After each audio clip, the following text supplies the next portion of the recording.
All right, so I want to welcome you to day one of the Emotional Mastery Challenge.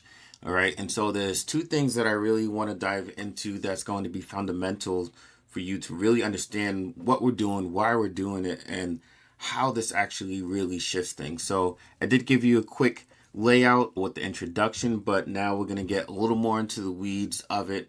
And I'm also going to share with you two resources that are similar, one in Notion, one in PDF, depending on how you want to use it. So the first thing, as you can see on the screen, we're going to get into this thing I called layers of identity. Okay, and with the layers of identity is really just getting into who we are and how we are built.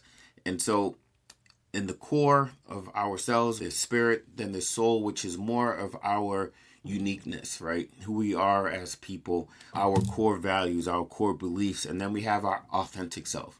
And our authentic self is our character, our ego, if you will, how we show up in the world, how we show up in different situations, how we express ourselves in the world. But then you see this fourth layer, right? This created character. And so, what that really is, because through life we go through different challenges, we go through times where we are rejected, where we are judged, where we are criticized, where we are being our authentic self, and that person gets pushed aside or looked at as weird or something like that, and we feel some type of judgment, so we change who we are. So a kid that loves to draw, and that's how he loves to express himself, but at the same time he gets his drawings made fun of because maybe they weren't as good as somebody thought they could be or should be. And so what does that child do? They start not to draw anymore. I can't draw, I'm not a good artist, etc., etc. And he puts on a layer of this created character. He refuses to like what he actually likes. He refuses to love what he actually loves. He refuses to express himself the way that he wants to express himself. And so we create this character so that we can be the person that we think will get accepted. That person that we feel will be loved, will be validated, right? We may be a little louder than we think that we really want to be, or we may be a lot quieter than we feel that we want to be. We don't speak up when we really want to speak up. We say that we like something when we don't like it. We laugh at a joke that we don't really think it's funny, but all our buddies are laughing, so we don't want to seem like the weird one. There's so many different levels to it, and a lot of it's created in family, a lot of it's created with friends, but it's really we create this person that doesn't truly exist. And that's when we get these feelings of no one really respects me, no one really knows me, no one really just accepts who I am for real, because in all honesty, as you can see all those red lines on the screen, it's we are rejecting ourselves. We are telling ourselves to hush up, shut up, be quiet. That's not going to be okay out here, right? People are going to think that you're weird. That's us internally rejecting ourselves, but yet we feel that's coming from everybody else. And so even when people do love, accept, validate us, it's very fleeting. And secondly, we do get that thought of you don't even really know me. So how could you love me? How can you accept me? You don't even know me. And that's because we never actually showed up as our true authentic self on a regular basis for them to actually know you. And so part of what we're doing here is uncovering this created character, because we've come so used to it that we don't even know which is our authentic versus our created character. And so this is where we want to get to, right? A space where we are living as our authentic self, right? And we are being true to who we are. We are living by our core values. We're living by mission. We're living on purpose. We feel validated. We know that we are enough, not because somebody else told us, but because we are honestly deciding now that I am enough. With all my quirks, with all my weirdness, with all my awesomeness, I am accepting who I am. Okay? The light, the shadow, whatever it is, I'm going to be me. And then we can show up in the world more powerfully. We can show up in the world more confidently, because we're not looking for external validation or acceptance from the world anymore. And so we can move in truth. And that gives us internal peace. That gives us internal power. Okay? And that really takes us right into the second foundational thing that I want to talk about, and that is the belief cycle. And this is really how our minds work. This is how we are in the world. This is how we function. So, our minds are very simple. We have our subconscious mind, we have our conscious mind, and there's way more going on in our subconscious mind, and our beliefs live in there. And what our mind wants to do is to make us right. We want to feel correct. Okay? Not even have to do with some ego thing outside of ourselves, but in general, our mind wants to prove us right. Whatever we believe, it wants to prove it as true. And why is that important? Because if I use this example of walking on a plank, we say we had a 10-foot long, 1 foot wide, 1.5 foot wide plank, and I put it on the ground and I asked you to walk across it. Okay? You could walk across it all day. Right? You wouldn't fall, you wouldn't slip, you can dance on it, you can moonwalk on it, you'd be fine. Full 100% confidence, right? Because you believe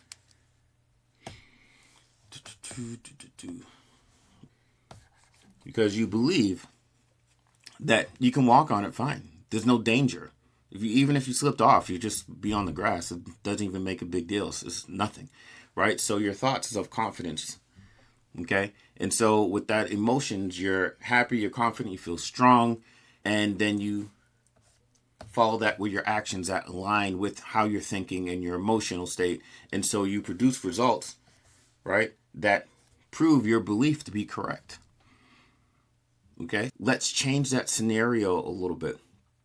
So we still had that 1.5 feet wide plank, 10 feet long, except we're going to put it up in the sky, right? We're going to put it up 100 feet off the ground. And then I'm going to say, all right, walk across it again. So now things look a little different, right? Now things look a little different. And your belief now is more focused on, what if I fall? If I fall, then I get hurt or I die. And that's where your focus is, right? So now that plank that you so easily moonwalked across, right? You don't even know if you can just walk on it regularly. All of a sudden, that breeze that was so refreshing seems like it's a tornado. Wind is strong. It feels like, okay, that's just gonna blow me off. That's gonna make me off balance. That's gonna make me off balance. There's no way I can walk across this plank. And that's what you're thinking. And so you have those emotions now of fear, of worry. Okay, and you start visualizing this. And so what happens? You take a step onto that plank, and now so easily you were balanced before, but now you're feeling a little shaky, you're feeling a little wobbly, your knees feel weaker, and your body structure hasn't changed. But your body is reacting to the thoughts and emotions based on your beliefs, so it's going to try to make you right. It's going to make you wobbly, it's going to make you shaky, it's going to make you weak, it's going to mess up your balance so that it can make you correct that, hey, you cannot walk this plank. You told us you can't walk this plank, so we are going to do everything in our power to make you correct. So we are going to mess with the muscles. Things are going to twitch. Things are going to feel uneasy. Everything is going to be a distraction to you. And then what's the result? You fall, and then guess what? Yay, you are right. You reinforce your belief. So why is this important? This is important because our beliefs are usually in our subconscious, and we're not aware of what we actually believe about every single situation that we're in and why we react the way that we do. Okay, and that's why sometimes you even say to yourself, I don't know why I always do this.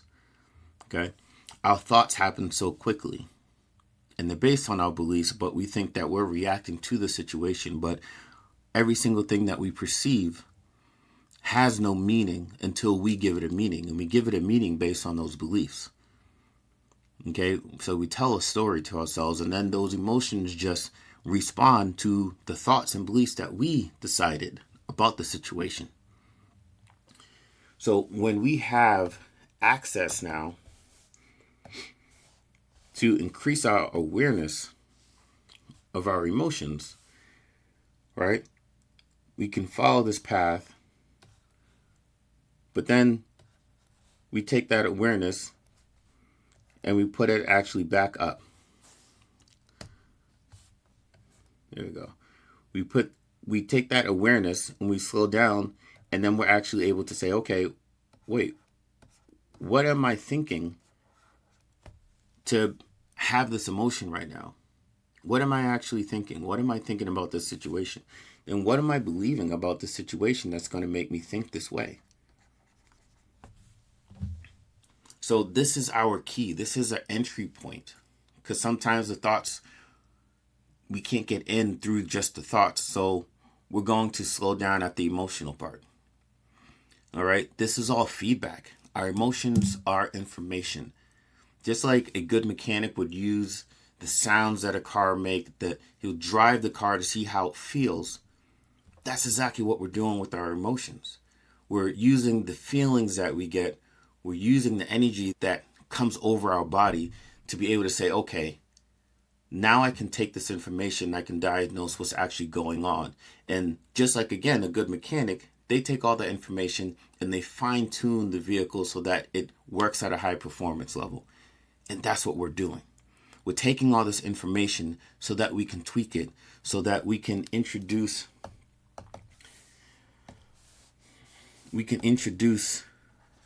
new stories that we'll put in our beliefs.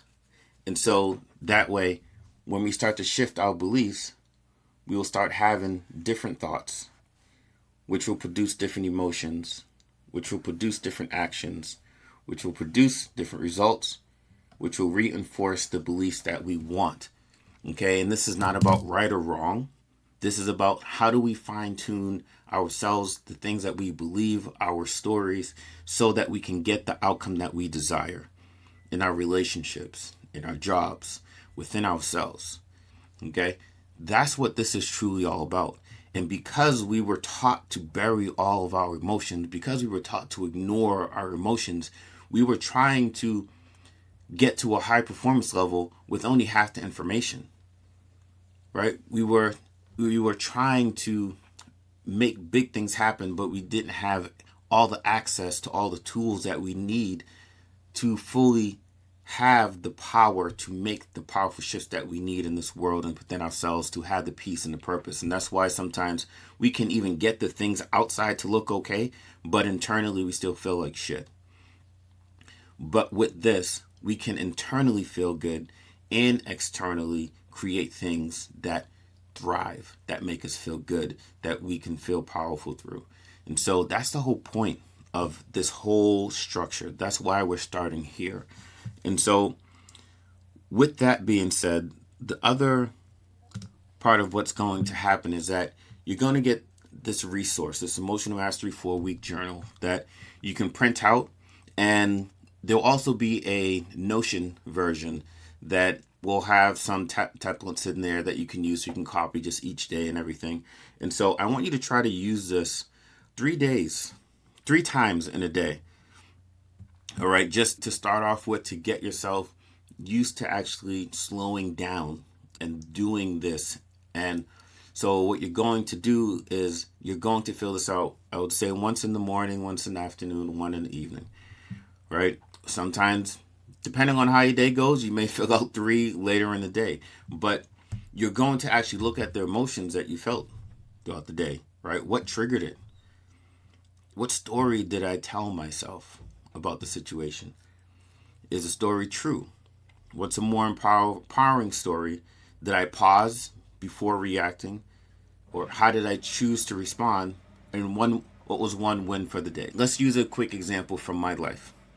At one point, there was a spider in the house that I was trying to kill. My wife saw it. She was scared. Big spider. And I went to go try to get it, and I missed it. And so my wife said, "You weren't fast enough." And so I was triggered by that.